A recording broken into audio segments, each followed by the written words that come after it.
السلام عليكم ورحمة الله وبركاته. طبعا قبل ما نبدأ الفيديو بتاعنا هنصلي على رسول الله. اللهم صل وسلم عليك يا حبيبي يا رسول الله. زي ما احنا شايفين النهاردة ان شاء الله نعمل وصفة بسيطة سهلة جدا، مع يعني مش معقدة. آه، زي ما احنا شايفين كده الحمام الكذاب. آه، دي حتة ورقة لورا كده كنت انا بشيلها. يلا بينا بقى نبدأ.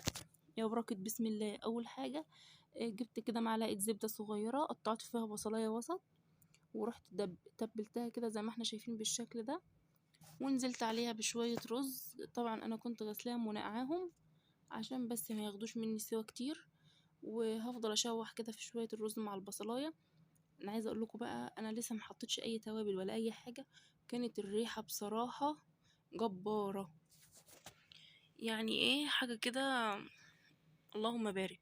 طبعا زي ما احنا شايفين هفضل ان انا اقلب، بحيث مثلا ان الرزاية كلها تتغلف بالمادة الدهنية، تبقى مفلفلة وحلوة كده، متبقاش معجنة. طبعا انا معايا بقى فلفل اسمر، معايا ملح، معايا شوية كركم او كاري المتوفر عندك يعني، مع ورقتين لورا كده. وطبعا بنزل على الرز وهفضل اقلب فيه كويس جدا ان البهارات تختلط بالرز. وبعدين هنزل عليه طبعا بشوية مية، تكون سخنة، مية مغلية او شوربة المتوفر، يعني اي حاجة، يعني مفيش حاجة هتعطلنا، مفيش حاجة هتوقفنا. اي حاجة موجودة في البيت. سمي الله ويلا اتكلي على الله واعملي. خلاص يا جماعة زي ما احنا شايفين كده كان الرزاية معايا اتغلفت بالمادة الدهنية. بروح جايبة شوية مية بقى ونازلة عليهم كده زي ما احنا شايفين. طبعا انا مش عايزة المية تكون كتير، ان هي بحيث زي ما احنا قلنا ما تعجنليش الرز. يا دوبك انا هغطيه كده بالمية وهسيبه يستوي مع نفسه. نيجي بقى هنا للفراخ هنشوف هنعمل فيها ايه. ان هي هنا معايا تقريبا انت ضمت 4 باين. ايوه، 4 وراك همت بتوع فراخ مخليين من العظم، انا خلياهم. بتسيبي بس الحتة الأخيرة دي بتاع العظمة ديت ما بتكسرهاش. طبعا هنا معايا بقى ده العظم انا خليته خلاص اهوت. معايا بقى شوية فلفل اسمر على ملح فقط لا غير. انا ما بحبش، يعني ما بحبش البهرجة في التوابل بصراحة. لان في حاجات كده لما بتزيد عن حدها ما بتبقاش حلوة خالص. وجهات نظر بقى، يعني هو افضل حاجة للتتبيل الملح وعليه شوية فلفل اسمر، وكان الله بالسر اللي عليه حلو اوي كده. خلاص انا هسيبها ان هي يعني بتاع مقدار 10 دقايق كده. احنا هنا بقى كده كان الرز خلاص ما شاء الله استوى. بصوا شكله عامل ازاي. نروح بقى للفراخ. انا هنا معايا كده استرتش، لفاه كده على صينية اللي انا المفروض ان انا هحشي عليها وكده يعني. طبعا خلاص انا سبتها زي ما احنا قلنا، انا سبتها على ما الرز استوي يعني هنقول 10 دقايق برضو زي ما انا قلت. طبعا معايا الرز بقى كده اهوت. هو الافضل والاحسن ان الرز تسيبيه يبرد براحته، بس انا عشان كنت مستعجله قعدت اقلب في الرز كام تقليبه كده.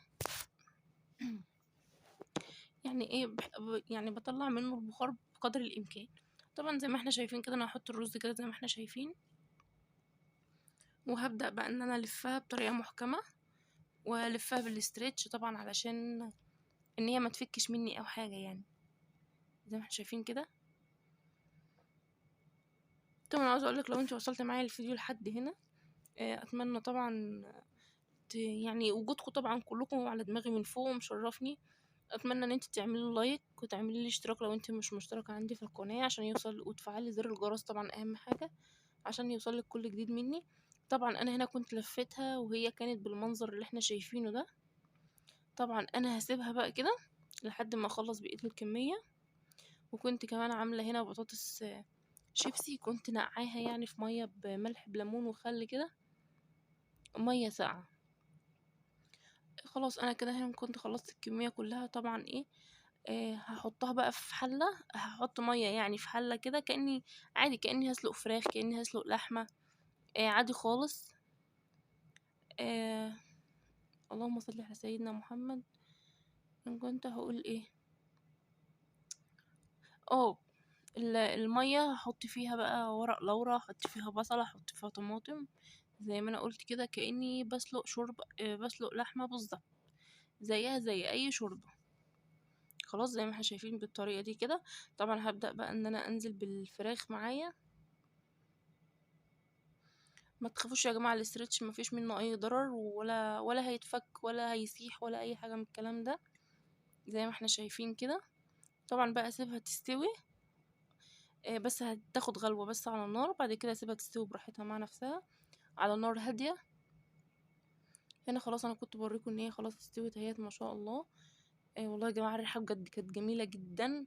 طبعا الشوربة دي انا هرميها، يعني بصوا الشوربة نضيفة ما شاء الله اهيت، بس انا خلاص هرميها زي ما قلت.